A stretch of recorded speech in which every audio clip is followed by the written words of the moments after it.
Olá, caríssimos irmãos e irmãs, sejam bem-vindos a mais um áudio da Liturgia da Palavra desse dia 21 de março de 2022.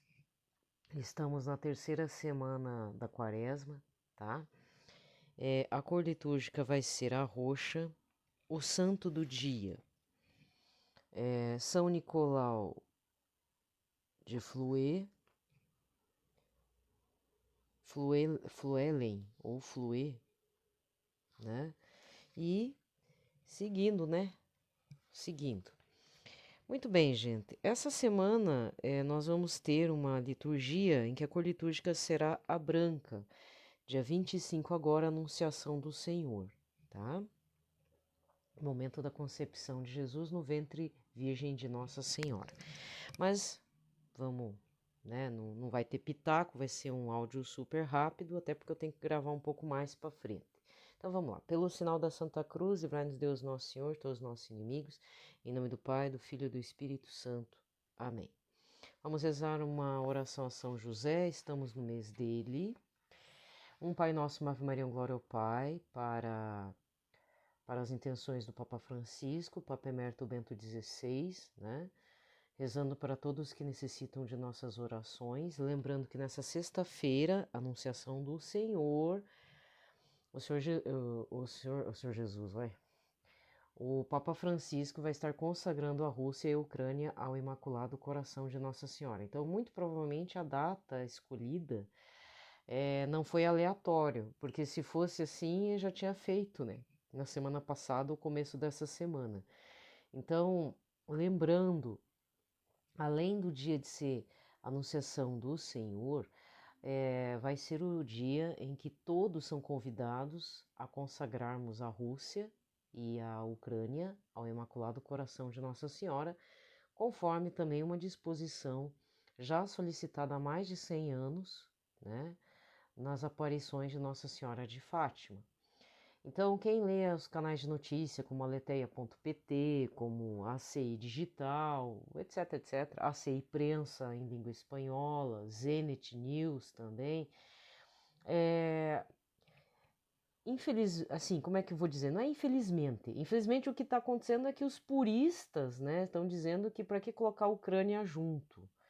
Não, gente, a questão é o seguinte, Nossa Senhora de Fátima pediu para que fosse colocada a Rússia, certo?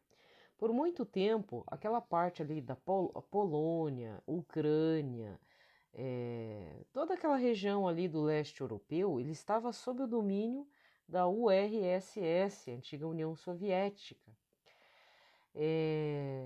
Então tem sentido colocar a Ucrânia nesse momento por uma questão cultural, sobre o domínio mesmo, né, político que já houve há muito tempo atrás, fez parte da Rússia.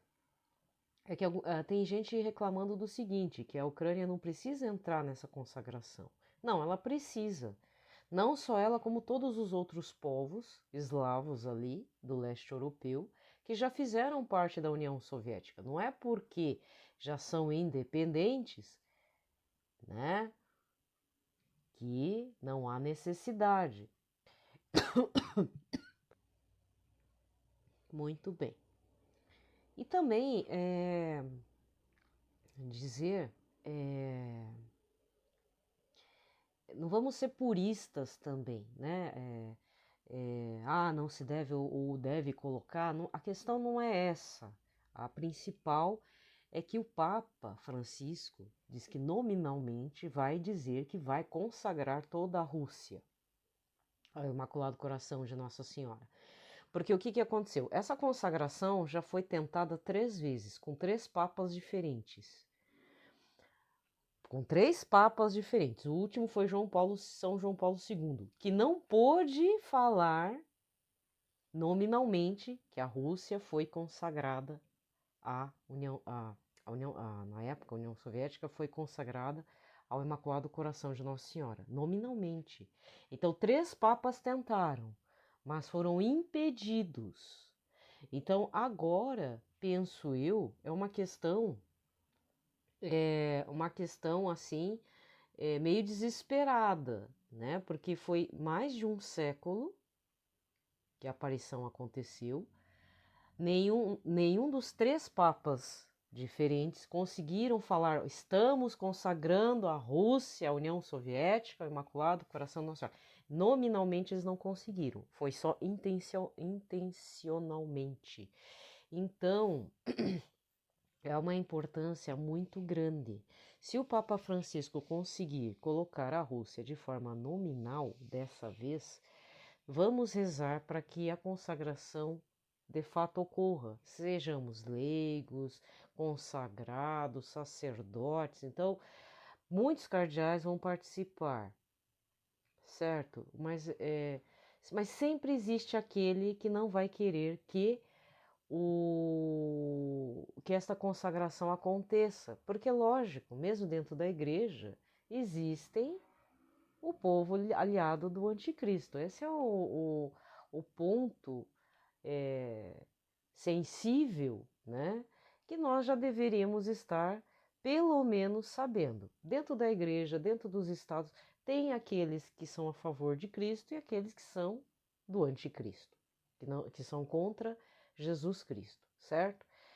Tá? Então, rezem bastante. Até sexta-feira tem muito chão para acontecer, tem muita coisa que pode acontecer. Então, vamos rezar pela integridade do Papa, de todos que vão fazer a consagração, que não aconteça nada, né? Eu espero que o Putin, eu acho que isso seja uma coisa banal, né? Da minha parte, eu penso que os russos não acho que não é nada, né? Mas nós que somos marianos, sensíveis às orientações de Nossa Senhora de Fátima e de outras tantas aparições, estejamos unidos em oração nesse sentido, sem entrar muito em radicalismo, porque se a gente começar a discutir certas coisas, ser puristas demais, a gente vai fazer parte do anticristo. A gente vai favorecer esse tipo de pensamento. Então o Papa vai fazer, então vamos apoiá-lo, né, com nossas orações, com mais jejum, com mais penitência, com mais esforço da nossa parte nesse sentido. Certo? Que bom. Muito bem, gente. Então vamos lá. Pelo sinal da Santa Cruz, livrai-nos Deus Nosso Senhor, todos os nossos inimigos, em nome do Pai, do Filho e do Espírito Santo. Amém. A vós, São José, recorremos em nossa tribulação e depois de ter implorado o auxílio de vossa Santíssima Esposa, cheios de confiança, solicitamos também o vosso patrocínio. Por este laço sagrado de caridade que vos uniu à Virgem Imaculada Mãe de Deus e pelo amor paternal que tivestes ao menino, ardentemente suplicamos que lanceis um olhar benigno sobre a herança que Cristo conquistou com o seu sangue e nos socorrais em nossas necessidades com o vosso auxílio e poder. Protegei o guarda providente da divina família, o povo eleito de Cristo. Afastai para longe de nós, ó Pai amantíssimo, a peste do erro e do vício. Assisti-nos do alto do céu, ao nosso fortíssimo sustentáculo, na luta contra o poder das trevas, e assim como outrora salvastes da morte a vida ameaçada do menino, assim também defendei agora a Santa Igreja de Deus das ciladas de seus inimigos e de toda a adversidade. Amparai a cada um de nós com o vosso constante patrocínio, a fim de que a vosso exemplo e sustentados com o vosso auxílio, possamos viver virtuosamente, morrer piedosamente e obter no céu eterna bem-aventurança. Amém. Pai nosso que estais nos céus, santificado seja o vosso nome, venha a nós o vosso reino. Seja feita a vossa vontade, assim na terra como no céu. O pão nosso de cada dia nos dai hoje. Perdoai-nos as nossas ofensas, assim como nós perdoamos a quem nos tem ofendido. E não nos deixeis cair em tentação, mas livrai-nos de todo o mal. Amém. Ave Maria, cheia de graça, o Senhor é convosco. Bendita sois vós entre as mulheres, e bendito é o fruto do vosso ventre, Jesus. Santa Maria, Mãe de Deus, rogai por nós, pecadores, agora e na hora de nossa morte. Amém. Glória ao Pai, ao Filho e ao Espírito Santo, como era no princípio, agora e sempre. Amém. A primeira leitura desta segunda-feira, terceira semana quaresmal, é 2 Reis, segundo livro de Reis, capítulo 5, versículos de 1 a 15. Naqueles dias, Naamã, general do exército do rei da Síria, era um homem muito estimado e considerado pelo seu senhor, pois foi por meio dele que o Senhor concedeu a vitória aos arameus. Mas esse homem valente e guerreiro era leproso. Ora, um bando de arameus que tinha saído da Síria tinha levado cativo uma moça do país de Israel. Ela ficou a serviço da mulher de Naamã. Disse ela à sua senhora: Ah, se meu senhor se apresentasse ao profeta que reside em Samaria, sem dúvida ele o livraria da lepra de que padece. Naamã foi então informar o seu senhor. Uma moça do país de Israel disse isto e isto. Disse-lhe o rei Arã: Vai, que eu enviarei uma carta ao rei de Israel. Naamã partiu, levando consigo 10 talentos de prata, 6.000 siclos de ouro, 10 mudas de roupa. Entregou ao rei de Israel a carta que dizia: Quando receberes esta carta, saberás que eu te enviei Naamã, meu servo, para que o cures da sua lepra.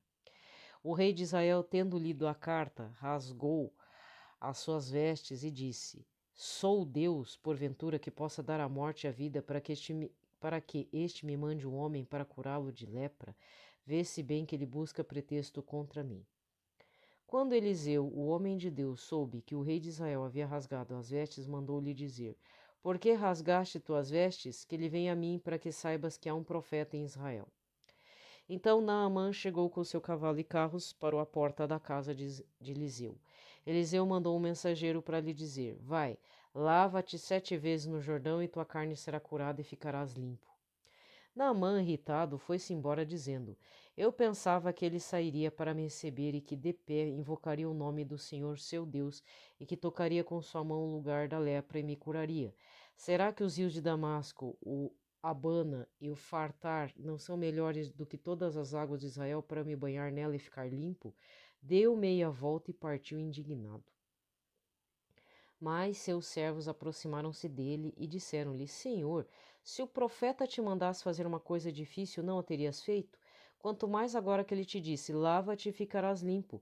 Então ele desceu, mergulhou 7 vezes no Jordão, conforme o homem de Deus tinha mandado, e sua carne tornou-se semelhante à de uma criancinha, e ele ficou purificado. Em seguida voltou com toda a sua comitiva para junto do homem de Deus, e ao chegar apresentou-se diante dele e disse: Agora estou convencido de que não há outro Deus em toda a terra senão o que há em Israel. Palavra do Senhor. Salmo de hoje é o 41 com o refrão: Minha alma tem sede de Deus, do Deus vivo, e quando verei a face de Deus?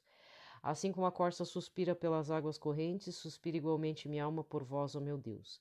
Minha alma tem sede de Deus, do Deus vivo, e quando verei a face de Deus? A minha alma tem sede de Deus e desejo o Deus vivo. Quando terei a alegria de ver a face de Deus? Minha alma tem sede de Deus, do Deus vivo, e quando verei a face de Deus? Enviai vossa luz, vossa verdade, elas serão o meu guia, que me levem ao vosso Monte Santo até a vossa morada. Minha alma tem sede de Deus, do Deus vivo, e quando verei a face de Deus? Evangelho de hoje. Lucas 4, versículos 24 a 30. Jesus, vindo a Nazaré, disse ao povo na sinagoga: Em verdade eu vos digo que nenhum profeta é bem recebido em sua pátria. De fato eu vos digo, no tempo do profeta Elias, quando não choveu durante 3 anos e 6 meses e houve grande fome em toda a região, havia muitas viúvas em Israel. No entanto, a nenhuma delas foi enviado Elias, senão uma viúva em Sarepta, na Sidônia. E no tempo do profeta Eliseu havia muitos leprosos em Israel, mas, contudo, nenhum deles foi curado, mas sim Naamã, o sírio. E quando ouviram essas palavras de Jesus, todos na sinagoga ficaram furiosos. Levantaram-se e o expulsaram da cidade. Levaram-no até o alto do monte sobre a qual a cidade estava construída, com a intenção de lançá-lo no precipício. Jesus, porém, passando pelo meio deles, continuou seu caminho. Palavra da salvação. Muito bem. Aqui termina a liturgia da palavra. Vamos recordar o evangelho deste domingo, dia 20, o terceiro domingo da quaresma. Lucas 13, versículos de 1 a 9, em que Jesus é perguntado, na verdade, trazem uma notícia a Jesus, dizendo que Pilatos havia matado galileus, misturando seu sangue com os sacrifícios que ofereciam. Quer dizer, houve uma barbárie, né? E depois Jesus ainda complementa: houve 18 que morreram quando caiu a torre de Siloé. Você acha que só porque eram pecadores, grandes pecadores morreram, tiveram uma morte trágica? Pois digo que não. Contudo, se vós não se converteres, ireis morrer todos do mesmo modo, de forma trágica, tá? E aí ele fala a parábola da figueira, né?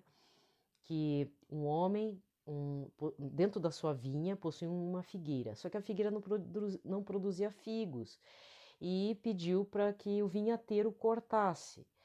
Quem é o vinhateiro? É o administrador, no caso, é Jesus. E quem que é o dono da vinha? É o Deus Pai. o vinhateiro intercede por nós, intercede pela figueira e diz: eu vou adubá-lo e ver se produz fruto, senão, o senhor corta daqui a um ano. Bem, talvez não tenha muito a ver a leitura de hoje, tá? As leituras, né, de hoje com relação ao evangelho deste domingo. Mas o que acontece? Existe aqui uma situação que já diz na primeira leitura, a cura de Naamã, o sírio. Eu gosto muito desta parte porque, na realidade, quando aparece Elias, o profeta Elias, que é bem antes ali, né? Acho que é 1 Reis, em que ele é citado. Elias, vou adiantar a situação, mas assim, se você retroceder na leitura, então ir na primeiro Reis e depois segunda Reis, você vai entender de onde que surge Eliseu. Eliseu era, na verdade, Elias passa por uma depressão, de tanto que ele confrontou o rei e a rainha Jezabel, né? Ele entrou em depressão e pede para Deus: olha, tira a minha vida, eu não aguento mais esse meu ministério, tá muito pesado. E aí Deus Todo-Poderoso atende, de certa forma, o pedido de Elias, mas ele diz: vai lá e procura Eliseu, porque é ele que vai te suceder. Para Deus era importante ter um profeta, mas Elias humanamente não estava mais conseguindo, apesar que era um baita de um profeta. Nós sabemos os sinais que, pela graça de Deus, estava acontecendo. E aí Elias acha Eliseu, Eliseu diz: o Senhor me escolheu, deixa eu só me despedir dos meus pais e eu vou te seguir. E aí Elias forma Eliseu rapidamente, mas Elias diz: eu vou me embora. Eu vou me embora diante de seus olhos. E Eliseu não abandona. E ainda força Eliseu, diz assim, porque Elias fala: tá, o que você quer? Já que você está me seguindo, ali ficou claro que quem iria suceder era Eliseu. Mas Eliseu é esperto, porque Elias percebe que Eliseu quer algo. Aí Elias fala: o que você quer? Peça antes que Deus me arrebate daqui. E já estava acontecendo os carros de fogo, né? Porque Elias é arrebatado para o céu em carros de fogo. E Eliseu fala: eu quero, tipo uma herança, né? Eu quero um poder dobrado. Se você ler, é mais ou menos esse sentido. O poder que você tem de Deus, eu quero dobrado. É um pedido meio estranho, né? Mas é que provavelmente Eliseu também se achava muito humano demais para poder fazer toda a tarefa, e Elias era muito respeitado pelos seus. Até o rei o respeitava, né? E aí Elias é arrebatado, Elias concede essa, já que é uma herança, passa esse testamento para Eliseu, e Eliseu, conforme nas palavras numa homilia do padre Roger Luiz, recebe uma porção dobrada da graça de Deus, podemos dizer assim, e se torna um profeta de grande poder na época. E aí tem essa questão da cura, é um dos sinais, né, de Eliseu na terra. Ainda vou pedir para vocês que continuem a leitura, né, do que se sucede com Naamã já curado. Naamã tenta entabular conversa com o profeta Eliseu, tenta deixar presentes para Eliseu e não consegue. E aí Eliseu, porque aí Naamã ainda fala: o senhor me permite eu levar 2 ou sei lá quantos sacos de terra, não sei se 2 ou 5 sacos de terra dessa região, né? Dessa região para eu adorar este Deus sem face, sem nome, lá na minha casa, mas eu vou pedir assim: apenas uma data do calendário dele lá, que ele tem que seguir com o rei sírio para um templo em adoração ao Deus deles. Mas Naamã admite em seu coração, em sua atitude, que o único Deus que ele iria adorar era o Deus que o curou da lepra, o Deus de Eliseu, o Deus dos israelitas, né? Então, se você lê na sequência, Eliseu dá um perdido no Naamã, mas Naamã insiste. Por quê? Porque foi tocado pela graça.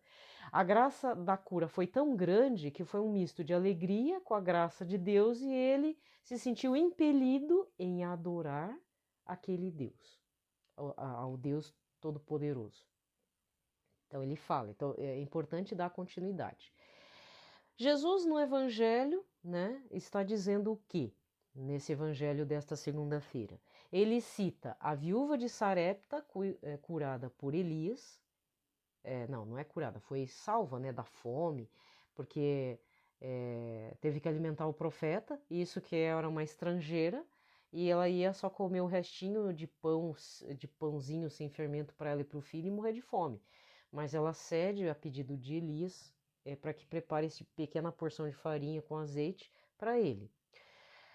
E Elias que cura Naamã, o sírio. E aí os fariseus ficam loucos da vida. Nessa insinuação, não vou dizer insinuação de Jesus, porque Jesus é muito verdadeiro. Ele só não queria expor toda a verdade porque aqueles fariseus e doutores da lei não estavam predispostos a ouvir Jesus, que é a verdade, o caminho e a vida.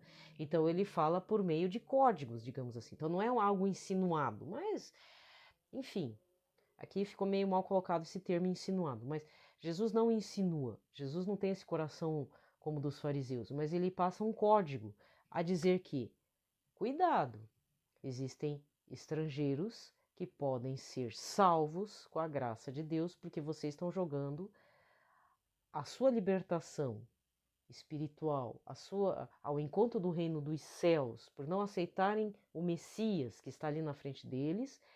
Isso vai ser cedido para alguém. Se vocês não quiserem aceitar, vai ser para os estrangeiros, penso eu.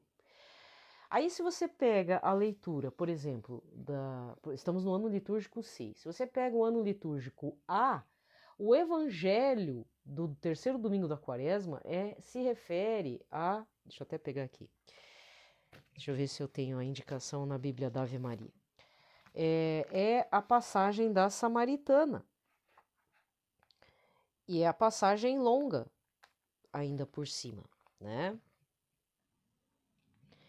Terceiro domingo da quaresma, se for o ano litúrgico A, é João 4, versículos de 5 a 42, é a versão longa, a Samaritana, o dom da água viva. Se for o ano B, João 2, de 13 a 25, destrui este templo e eu reerguerei em 3 dias. E Lucas 13, que é o ano C, Lucas 13, versículos de 1 a 9, penitência, a figueira estéril, certo? Então, se de repente, talvez fizesse mais sentido, se o evangelho fosse a samaritana e hoje a leitura, né, de Naamã, o sírio, talvez fizesse sentido, né? Porque Jesus, ele se revela para a samaritana. É que aconteceu uma situação esse domingo que foi lido houve uma situação em particular lá que foi lido as leituras do ano A, mas foi uma coisa particular. O padre até explicou o porquê, tudo. Então aí eu fiquei ouvindo melhor, porque eu já sabia qual eram as leituras desse domingo, né? Então eu estou usando esse paralelo. Um outro padre, não é esse padre que fez as leituras do ano A ontem, mas um outro padre havia feito uma observação muito importante aqui na região alguns anos atrás, quando foi o ano A, no período quaresmal. Jesus, ele fala em códigos para todos, inclusive para os seus discípulos e apóstolos. Quando os apóstolos o perguntavam, aí ele fazia o esmiuçado da parábola, ele explicava o que era. Mas para se revelar, eu sou o Messias, porque assim, até para isso, o que Jesus chegava para saber se os discípulos sabiam quem que ele era de fato, que não era só Jesus? O que o povo diz como é que Jesus chegava nos discípulos? Falava assim: o que o povo diz quem eu sou? Ah, o povo diz que o senhor é um profeta, que o senhor é Elias, etc, etc. E vocês? Vocês acham que eu sou quem? Pedro toma a dianteira, não tem aquela parte? E fala assim: tu és o Messias, tu és o enviado de Deus. Muito bem. né? Logo na sequência tem aquele embate, né? Que aí depois chama Pedro de sai daqui, demônio, né? Porque aí Pedro é apegado à figura pessoal de Cristo, não que a paixão do Senhor nunca aconteça, que essa perseguição e tal, né? Porque acontece uma situação que ele fala, eu vou ser perseguido, eu vou ser flagelado, eu vou ser isso, aquilo, aquele outro, e Pedro fala, não, não fala isso, Senhor, Deus não permita isso. Aí o que que Jesus fala? Sai daqui, demônio, né? Porque você está contra a vontade do meu Pai. Não tem essa parte nos evangelhos? Tem sim. Mas para se revelar como ele se revela para a samaritana, então se você observa essa leitura da samaritana em João, ela pergunta, dele ter revelado tanta coisa da vida dela, ela pergunta: dizem que o Messias virá, Senhor. Do nada ela fala isso. Dizem que o Messias virá e que vai ter a salvação do povo. E aí Jesus fala: eu sou o Messias. Porque no caso da samaritana, eu já falei algumas vezes, toda vez que tem essa leitura eu digo, essa moça tinha algum problema de entendimento, era uma pessoa muito simples, ela agia como se fosse uma criança. Porque tem uma hora que Jesus vai, antes disso, fala da água viva, e ela se debruça sobre o poço e fica olhando lá para baixo e fala, existe então um lugar que tem água viva? Eu quero beber desta água para eu nunca mais vir buscar. Por quê? Porque é uma mulher sofrida, ao meio-dia ia buscar água, significa que ela não fazia interação com o povo da comunidade dela, porque ela já estava no seu sexto marido, entre aspas. Aqui, a única pessoa que fala de uma forma diferente, porque aqui a gente supõe o quê? Que ela teve 6 maridos, então ela teve 6 casos com 6 homens diferentes. Sim, é possível, mas existe uma outra possibilidade aqui. Ela era samaritana, certo? Os judeus não iam com a cara dos samaritanos porque tinham ideias próprias na questão religiosa. Diziam que o monte lá, que era um monte sagrado, que é lá o local de adoração. Então havia uma disputa religiosa aí. E fora que talvez tivessem ideias idólatras. Aí eu vou citar o padre Manzotti, que tem uma obra chamada Encontros, em que existe esse encontro que se chama de Neemias e também, mas principalmente da Samaritana em um capítulo. No Encontros, o padre Manzotti ele diz, de uma forma muito interessante, que a samaritana não é só a questão do adultério, da impureza, de ter convivido com 6 maridos que não eram maridos dela, que não eram homens dela, certo? Provavelmente ela, claro que pode ter tido algum envolvimento sexual, marital, assim, como eu vou dizer, de intimidade com algum homem, dentro desses 6. Mas dentro desses 6 é muito provável que ela era adoradora de ídolos, de 6 ídolos diferentes de repente.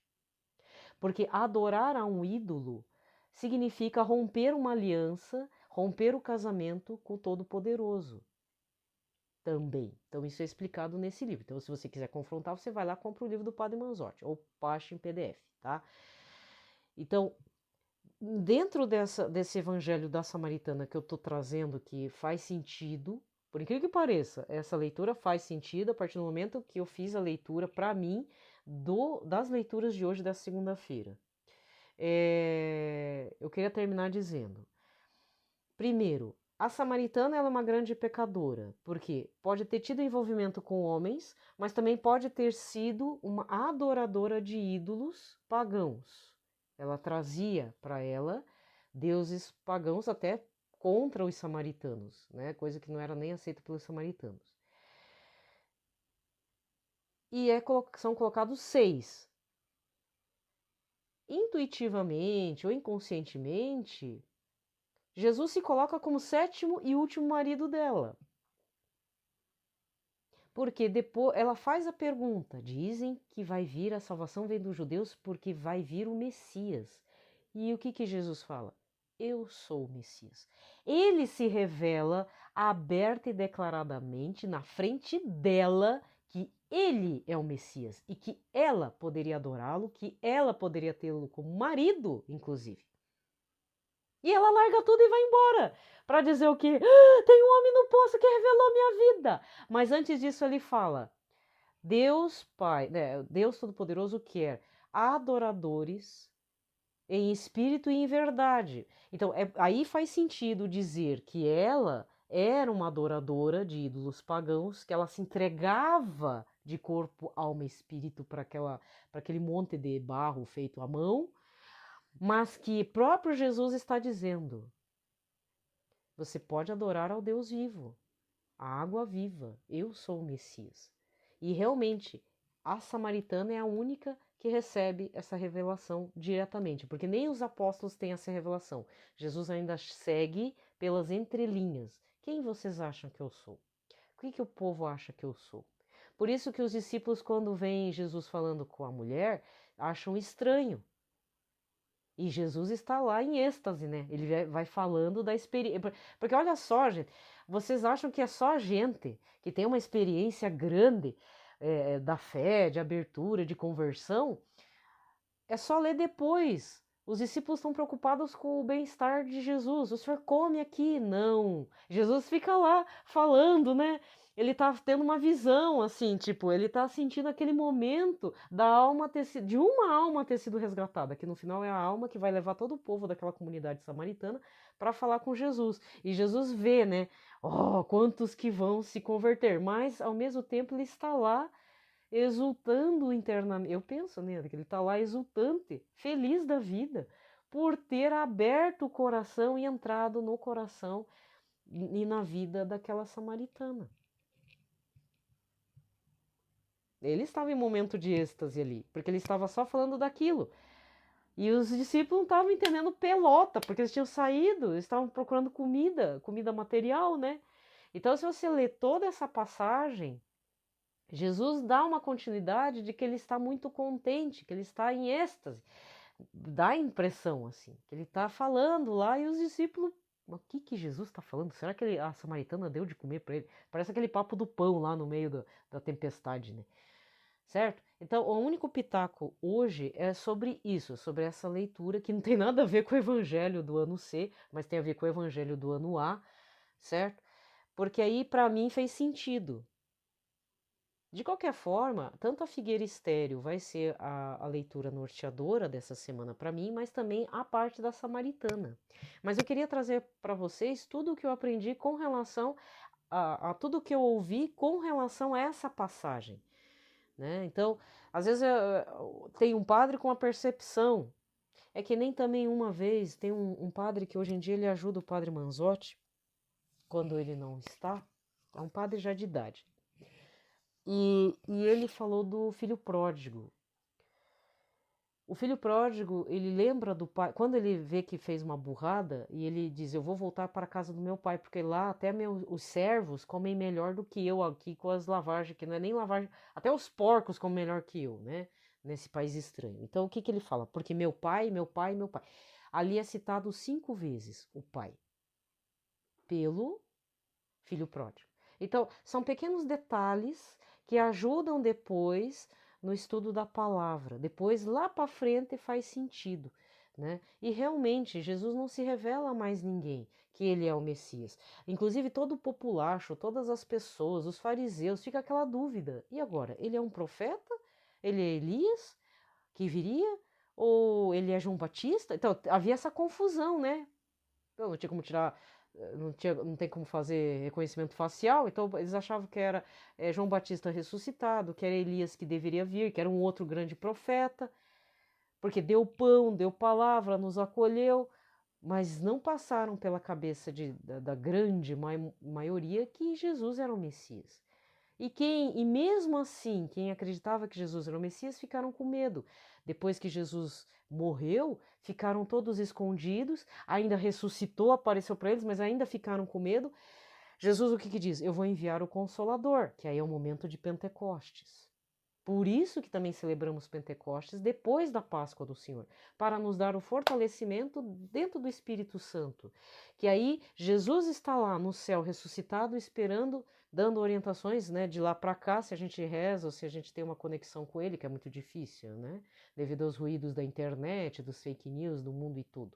Mas, de qualquer forma, esse período que vai passar da Páscoa em diante, que são 50 dias em preparação a Pentecostes, nos deveria lembrar que é o Espírito de Deus, o único, o Espírito Santo, o que gerou Jesus no ventre de Nossa Senhora, o esposo divino de Nossa Senhora, que é o Consolador, o Espírito Paráclito, que nos impulsiona para a caminhada e para a real conversão e para dizer, não só da boca para fora, mas, como diz no Antigo Testamento, das entranhas nossas para fora, que Jesus é o Messias, que Jesus é o nosso Senhor e Salvador, que Ele é a verdade, o caminho e a vida.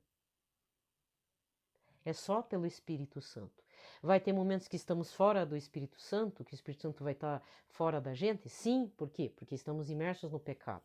Vai ter momentos que teremos vislumbres? Sim, porque é o Espírito Santo agindo em nós.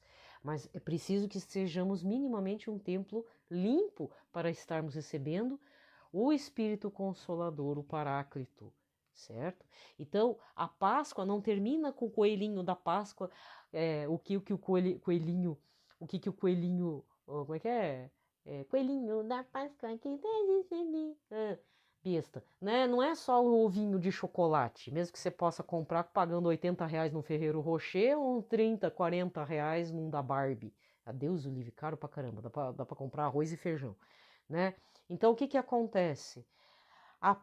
O momento quaresmal é o período da conversão, mas pós a Páscoa é o momento da espera, a espera da vida, do sopro da vida.